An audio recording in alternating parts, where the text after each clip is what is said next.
What's up, Earth Rockers? It's me, Shovatar, back for more Rondo blood, more Maria, more high quality gameplay, or at the very least, middling quality gameplay. Uh, One reason why I ultimately did decide to commentate all of these videos is because these Maria playthroughs are very short, um, only like 30 minutes each. So I don't think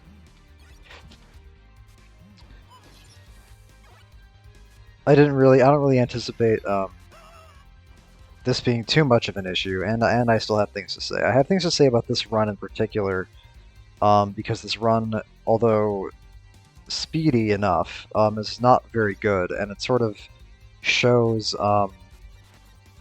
it shows a Maria clear where I actually sort of struggle and where things actually do get pretty tense and pretty hairy at certain points. That's partially because this run, just like the Richter run for the same route, is going to feature the hardest combat section in the game, which is the transition from normal 2 to alternate 3. As you might perhaps expect with Maria, um, it's much easier with her, of course, because so many of the big hazards of that game involve having to clear pits and having to deal with enemies in the air, which Rhea is very good at, as you can see here by the fact that she kills this airborne boss in about 2 fucking seconds.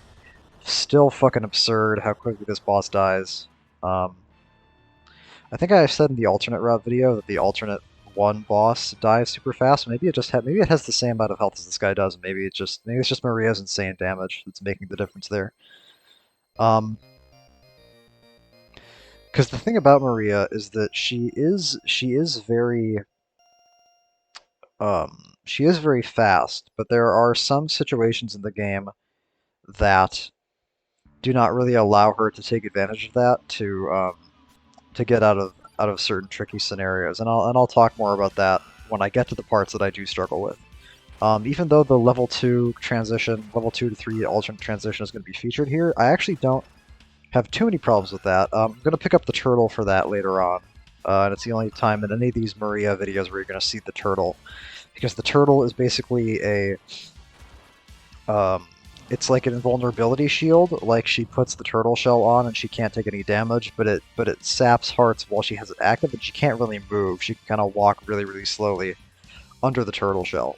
And the thing about Maria is that usually the way that she avoids taking damage is by just getting out of the way of whatever is dealing damage to her. So something like an invulnerability shield is kind of counter to the way that she usually plays. Excuse me, which is why this turtle is not typically useful, because usually with Maria, the better strategy is always just kill whatever is attacking you. But I pick up the turtle for the combat section from 2 to alternate 3 because, like the axe for Richter, it has the cheapest item crash. Item crash for the turtle is only 10 hearts. And it's not as effective as the axe item crash. The axe item crash will basically kill everything on the screen. Maria, the turtle item crash will kill things on like one side of the screen or in the middle of the screen. There, it was useful because the fact that I used the item crash made me briefly invulnerable, and meant that the fish guy who was jumping up out of the water towards me didn't kill me. I don't even know if I don't even remember if I necessarily saw that guy coming, or if that was just, that was cool. The little double bird hit return right there. That's why the bird's like hitting and coming back is so good, because it's just like extra damage. You don't even need to plan for it. Yeah, the way the turtle shell item crash works is that it just like creates this vortex of damage that takes up a good portion of the screen. Um, what was I saying? Oh yeah, I don't remember if I saw that fish guy coming or not when I activated the first item crash. I suspect that I did not, because he just came off super fast. I was probably going to item crash anyway for the guys in the air. So that was, as I suspected it would be, easier for Maria than it was for Richter, and this boss is much of the same deal. Part of what's so interesting about Rondo to me is how it's so my two favorite games in the series so far are definitely Rondo and Dracula's Curse, but they're very different. Like, that section that I just went through from 2 to 3. Usually when with like really tricky combat sections in Dracula's Curse. I think I might have said this before in previous videos. I'm just going to talk over this boss fight because nothing really interesting happens. Actually, I think I'll talk about it for a little bit because I play this last phase really well, I think. I think I play it like correctly. Let me see. Yeah, that's like what you're supposed to do. If you're playing this boss on Maria, you're supposed to take advantage of verticality and like jump on top of him and like jump all around and fuck with his charge. Um, but to get back to what I was saying, comparing this game to Dracula's Curse, the in Dracula's Curse, every room is like a puzzle, and I've used that terminology to refer to Castlevania gameplay before, but Dracula's Curse really has that more than any other game in the series does, where the combat sections are so challenging, and the rooms are laid out in a way that's so difficult that you have to like come up with these very specific strategies to deal with them. That section from 2 going to the alternate boss there is not really, it doesn't really feel like that. It doesn't feel surgical and strategized in the same way that it does with Dracula's Curse. That's much more of like an action game type thing. So I just wanted to mention that as sort of the contrast between Dracula's Curse and this game in terms of I love both of them, but the way that they feel to play is very, very different. Where with Rondo, it is really much more about just sort of maintaining aggression and keeping a forward pace and having the right tools in the right situations to just like destroy everything in front of you really quickly. Whereas with Dracula's Curse, it is much more about the specific movement, and there's more routing in Dracula's Curse because of things like the stopwatch and the holy water to cheese certain bosses. Whereas with Rondo of Blood, every boss is defeated basically the same. Well, not defeated the same way, but every boss. Damn, this guy hits me. I'm surprised he. Okay, yeah, they fucking explode with blood. It's so funny. But the bosses aren't. None of the bosses in Rondo of Blood are really like. Boom. Okay, that's what I should be doing every time. I should always just dragon those guys because they're so tough to fight safely and because they take like more hits to kill than you would necessarily expect. That's a cool little jump. I actually didn't know I could jump through the floor there. Well, I mean, I did know that I could because I did it, but I forgot that I could do it. I guess is what I'm saying. What I'm also trying to say is that most bosses in Rondo of Blood are best fought with either the Bible or the dragon, and usually the Bible and the dragon are readily available before boss fights, so you don't have to worry so much about sub-weapon management in this game, which is funny because this is the game where sub-weapons, if you dropped a sub-weapon, you could pick it back up again. So it's like sub-weapons are now like less important than they've ever been, but as a but they're also, it's now way easier to manage them. So it's a funny little like, I don't know, it's ironic.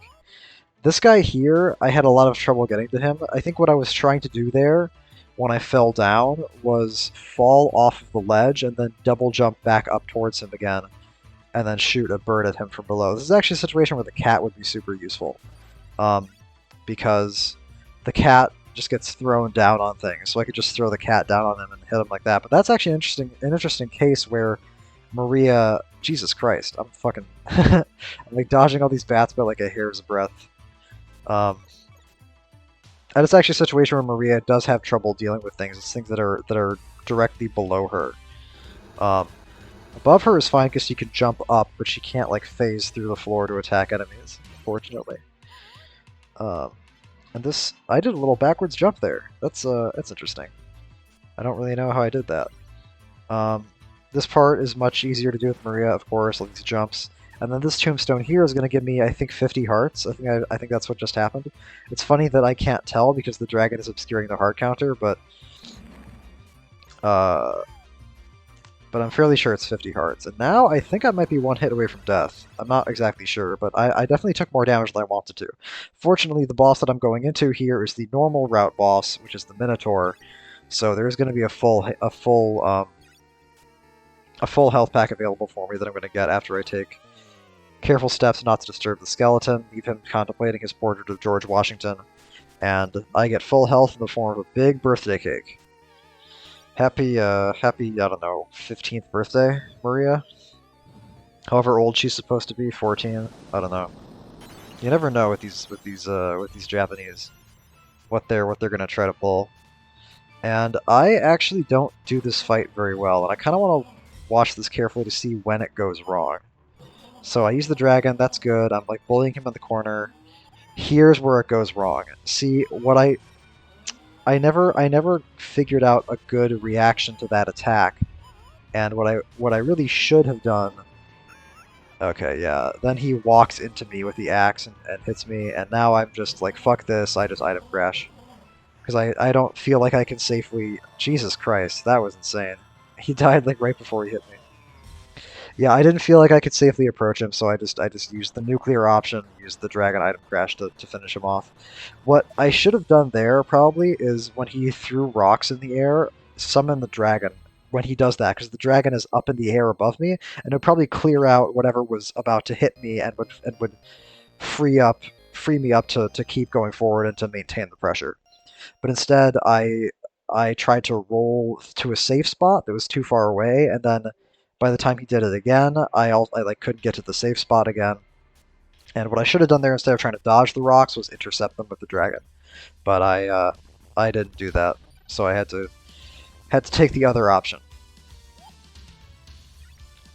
So it's actually really good that I got that 50 heart drop from the tombstone. And that is something that's the interesting thing about Rondo, is that like in any other Castlevania game, getting a 50 heart drop would be completely useless. But in this game, the fact that I completed that I took that upper path and got all those hearts actually saved my ass, because I'm not sure if I necessarily would have finished that boss fight if I had not if I didn't have that option. I mean, I might have been able to just like drop down really far away from him, like get a bunch of range on him, and just throw dragons at him until he died, but I don't know. And the item crash removed that particular question mark.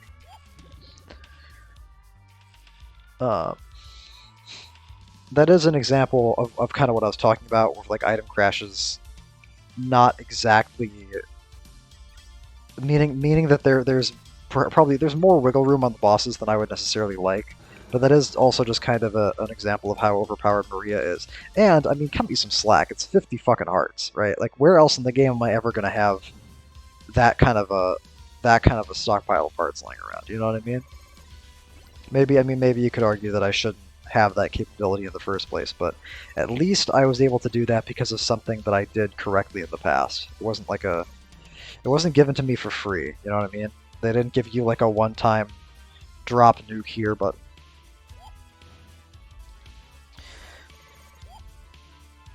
this part is, of course, much easier with Maria, because she can double jump. And, as much as that's what's interesting about because I talk about the alternate route as if the alternate route is like the Maria route, but there's also lots of places in the normal route that she makes a lot easier. Like that part there is pretty tricky to do with just Richter, and then I think she's going to make a jump here. I fuck up the jump, okay. Yeah, this jump here is a shortcut to get to the last stretch of level 4. So I don't know. I do like the idea of the normal and alternate routes being kind of equally suited to both characters, and neither route being necessarily designed with one of them in mind. Although I do still think that the alternate route is notably easier with Maria in a way that this route kind of isn't. Like the things that she does in this route are mostly, like with normal maps, are mostly just like convenience. Whereas in the alternate route, it feels like I'm mostly thinking about the jump in the mountain region and then certain parts of 5. Although 5 has like a couple sections with like routes for Maria and Richter, so I don't know. I'm just kind of thinking out loud. But the point that I'm making is that I'm glad that I can't tell. I'm glad that the challenges in these levels feel organic enough that I can't immediately say, oh, this is like a Maria section, or like, oh, this is a Richter section. It's not like Dracula's Curse, where the Alucard route is very explicitly and very obviously designed around Alucard. where it's like where you can like tell from the start. That's why it's there. And here I don't have an item crash to do with this part, so I think my plan there was to like rush the knight and like kill him as quickly as I possibly could. I think in retrospect, I probably should have like jumped and like maybe pre-fired a dragon and then like quickly gone forward in the hopes that the dragon would like hit the hunchback before he jumped down. Oh yeah, here because enemies don't respawn, I can go back and get this food drop that was useless for me before because I was at full health, but then after this gauntlet I took a bunch of damage from the knights and shit. And I remembered that thing was there. I cannot tell you how many times when learning this route I walked into that thing because I forgot it was there. This time I remember, and I cartwheel all the way back home.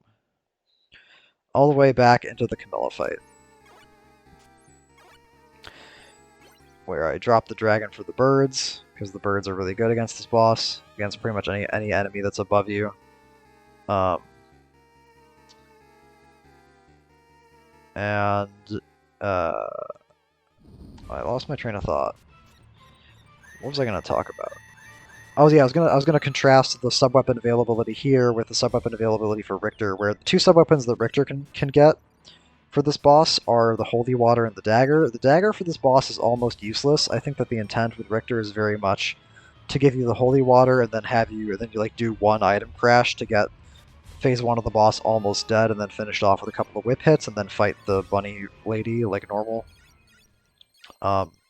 With Maria, it's very different. The fact that her dagger equivalent is this bird sub-weapon that shreds the boss means that she doesn't have to spend a bunch of hearts on an item crash, and she has plenty of hearts stockpiled for whatever she might want them for in the future. And as I just demonstrated with the Minotaur fight, you can always do something with a stockpile of hearts.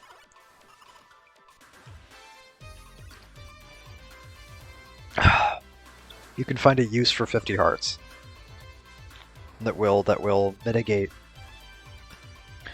whatever gameplay mistakes you made. That's pretty dumb.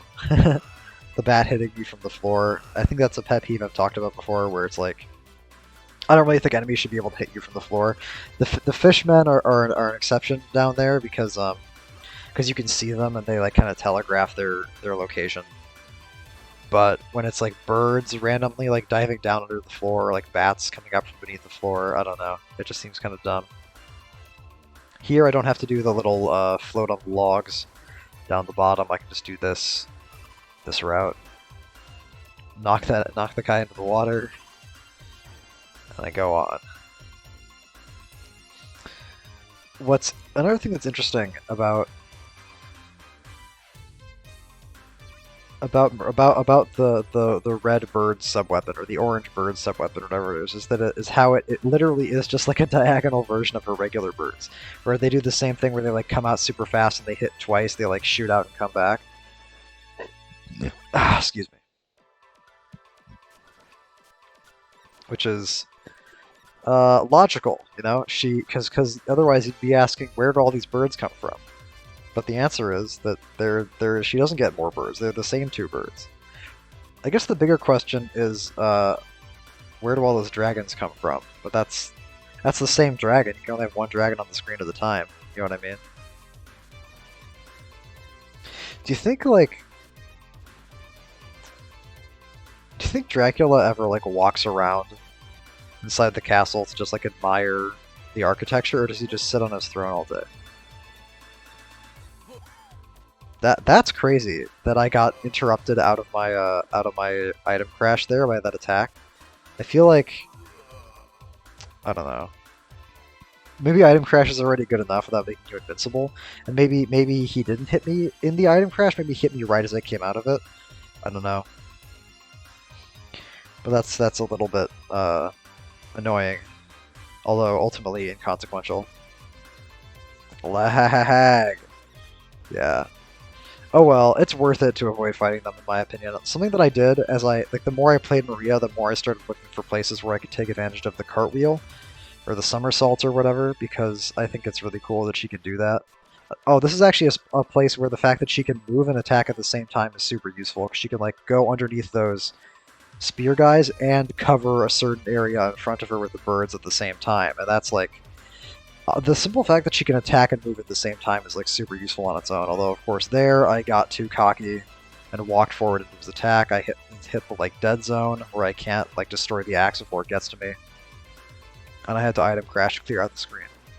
Well, I didn't have to item crash. I chose to item crash. And now I'm going into the boss rush with enough hearts for. Let me think. I get 5 here. There's another 5 up here. There's another 5 up ahead. 9 dragon shots, which is pretty good because I'm gonna get more from the bat. And Maria can usually pretty safely kill the bat without taking damage, so I should be fine going in here. Another thing that I really struggle to, because this is what's fun about Maria, even though she's easy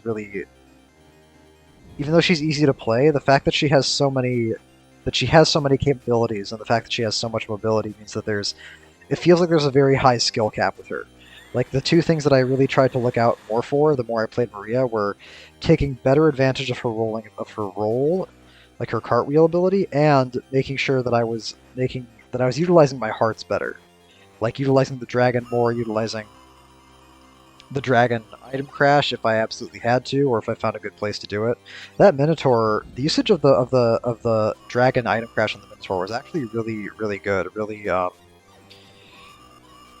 efficient. I mean, it's unfortunate that I only did it because I was kind of shitting the bed on the fight, but I think that was, if I'm going to get 50 hearts, like, I might as well fucking use it, and clearly there's no other place in this run where, like, I would use fucking 50 hearts, you know what I mean? Because I don't know how good, if I was going to use the dragon item crash here, I guess I would probably use it on Shaft, but I'm not sure how useful that would necessarily be, like, on a consistent basis.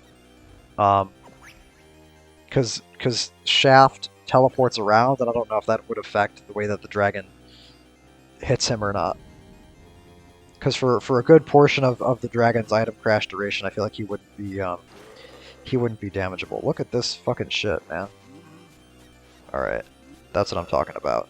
I think I also fucked up there because, I mean, I'd have to watch the footage back really slowly, but I think the dragon hit him at the same time Bird did, so the dragon didn't get to do its, like, mega damage. I think there's a couple times where that's happened, where, like, I'll hit an enemy and it'll activate their, like, brief window of invincibility, like, before the dragon hits. I think that's what's happening anyway. Oh, this is fun. The way that she, Maria, like bounces up and down on her heels while she's waiting for Shaft to show up. I think she does the same thing on the Death fight when Death is, like, doing his little warm-up. I think that's funny. So here I do what I talked about doing last time, which is using the dragon to deflect the fire and really keeping in Shaft's face until that point. And I actually now have a no damage. Was that a no damage boss rush? I think that was a no damage boss rush. I don't think I took any damage there at all. I wasn't like a no damage technical no damage as in I took damage but I healed up with the mummy. I think that was 0 damage the entire time. God damn. Alright. Good for me. Much easier to pull off on Maria, if only because it's much easier for Maria to kill everything super fast before. It's easy for Maria to kill Shaft before he could get to his lightning orbs. I don't know how the hell you would do that on Richter. It'd probably have to involve, like, the Bible, or maybe, like, some serious, like, item crashing. I don't know. But on Maria, she could just, like, throw a few dragons around and then just keep in his face, and she can just do it. And roll all the way to the door. I love that so much. Anytime Maria does, like, her Sonic the Hedgehog roll, I love it. That's interesting. I like totally shit the bed on the Minotaur fight, and then I get a no damage boss rush. Interesting. I guess this is kind of similar to Dracula's Curse, where I had a lot of trouble with Alucard 7 in Dracula's Curse, but the reason that I hesitate, that was a cool little freeze frame. I punched her in the face and her, like, head flew back, and then as I left the screen, it, like, freeze framed it there. I complained a lot about Alucard 7 when I was doing my Dracula's Curse videos, but I couldn't say for certain if it was necessarily harder than, like, 9 or A. And the reason that it was difficult for me to determine that is because my experience with 9 or A was so much more Like I had just done it so many more times. That's a similar thing there, where the boss rush. I don't think the boss rush is easier than the Minotaur, but I've just practiced the boss rush way more because it's a way more dangerous area usually. So I'm much more accustomed to it, and I have what happens in it way firmer in my head. Whereas the Minotaur, unexpected shit can happen that trips me up, and that's clearly what happened there. I use the death attack to kill these guys. It's a shame there's not more places where that's useful. Because I swear to God you can't do that to bosses. I swear I've tried with like I at least tried with Dracula, with like Dracula Phase 2, and I know I can't do it now. Come on. Come on, Shovatar. God damn, what the hell? Okay. I guess they've had enough. Maybe they went to a training seminar telling them when she starts like ducking and she starts like crouching and uncrouching like she's trying to pull off a Street Fighter combo, back away from her. Although that guy forgot the memo at the last second. He was the only one who paid attention, but then he only like remembered it for like half the fight before he walked back forward again. And look at that, one hit and it's like I'm already missing. I don't know. I guess probably a. It looks like a third, but it might. Oh no, never mind. There was food in there. See, I totally forgot that was there because that food is only accessible on Maria. So it's like more Maria advantages, I guess. Or I guess Richter can hit that with the axe probably. So okay, so now I can say with certainty the level 7 does have too much meat. If there's like an extra meat there that's easily accessible or that's practically accessible, then I think that really is too much. The game should really make you learn how to fight those armor guys because those armor guys are not very difficult to fight.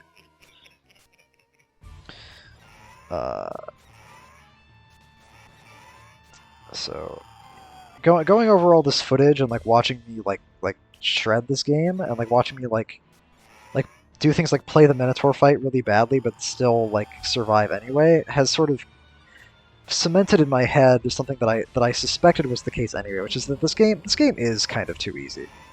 And I struggle to say that about a game that's like so fun and so engaging and so wonderful that has such amazing like music and visuals and is so fun to play.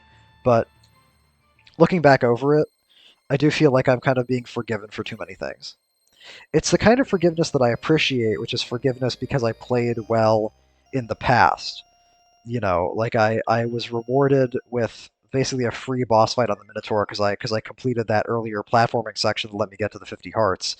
But but it still does kind of make me feel like I used like a cheat code or something to get past a boss that was kicking my ass, which is not really the feeling that I want to have.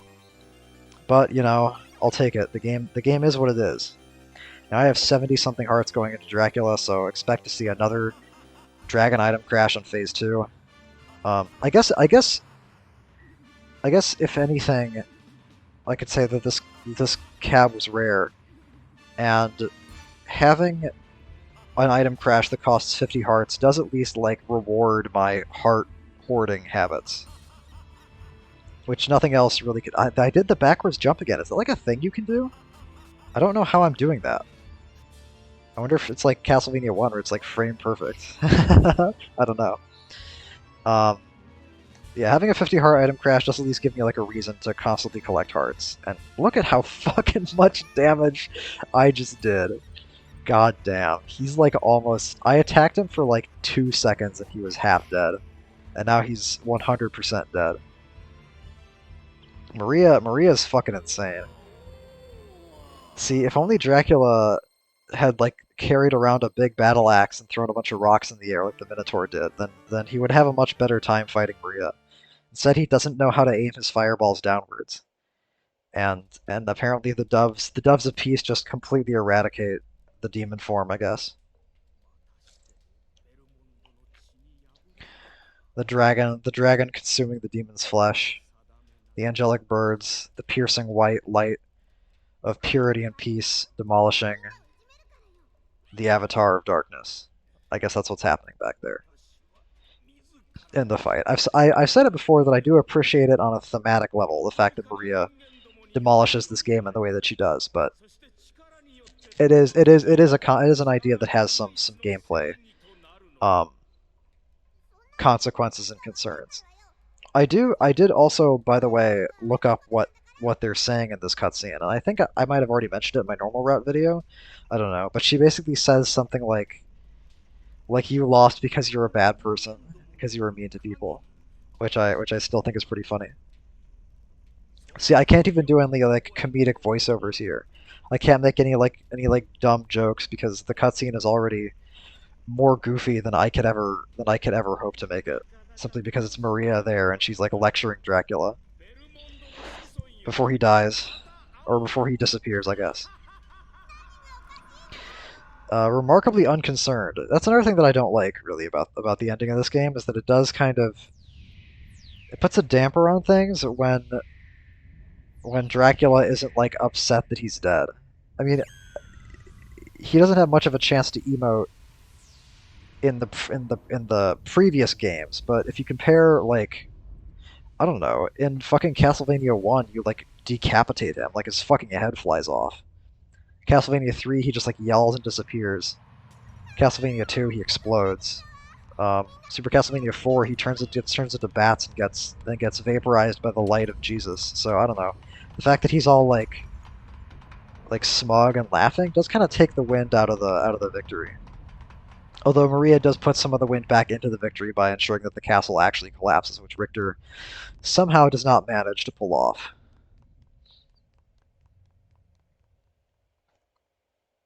I mean, I love how bright and happy it is. That's so funny. Although, to be fair, I do know on an intellectual level, as the player, that Symphony of the Night is a sequel to this, and obviously, I also know that Dracula, you know, is not gonna stay dead. No one's ever really gone. Somehow, Dracula returned, etc. One of the reasons it's interesting. I mean, Castlevania is a lot like a lot of other Japanese Nintendo game franchises, where it is sort of like the same story over and over again with slight variations. And I don't necessarily have a problem with that because uh, I think some games go a little overboard with story. I don't mind a game that focuses primarily on the gameplay and just sort of uses the template as a way to establish variations on a similar gameplay structure, theme rather as previous games. Although I do know that these Castlevania games are going to get very very different after I get to Symphony of the Night, which I'm excited to see more of because that's the game that people always talk about when they talk about Metroidvania, and I fucking love Metroid. Metroid's another example of a game where it's basically the same thing every time, but Metroid has a little bit more going on in the story department. I'm about to start going into like a whole lecture on Metroid, and I've only got 25 seconds left in this recording, so I'm gonna sort of stop myself short there. And just say that I really like this game. I don't mind the fact that it's goofy, that it has this like silly nonsense in it. In fact, I think it's a positive. And I got one more Maria video for you guys coming up, one more Rondo video. Keep your eyes peeled.